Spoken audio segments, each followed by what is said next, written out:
তিতুমিরের লড়াই কি শুধুই ধর্মীয় উন্মাদনা ছিল যেমনটা কিছু ঐতিহাসিক দাবি করেন, নাকি এটা ছিল অত্যাচারী জমিদার আর ব্রিটিশ নীলকরদের বিরুদ্ধে শোষিত কৃষকের সম্মিলিত প্রতিরোধ?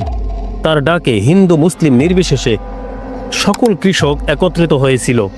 তার আক্রমণের লক্ষ্যবস্তু ছিল অত্যাচারী ধনী শ্রেণী, সে হোক হিন্দু কিংবা মুসলিম। তিতুমিরের বাঁশের কেল্লা গুড়িয়ে দেয়া হয়েছে, তার দেহ স্থায়ী করে দেয়া হয়েছে, কিন্তু তার আদর্শ, তার সংগ্রামের চেতনা তা অমর হয়ে রইল। তিনি পরিণত হলেন বাংলাদেশের স্বাধীনতা যুদ্ধের মুক্তিযোদ্ধাদের অনুপ্রেরণার উৎস। তার নামে যেসব কলেজ, ছাত্রাবাস, নৌঘাটি, ট্রেন, সবই তার স্মৃতির প্রতি জাতির শ্রদ্ধা।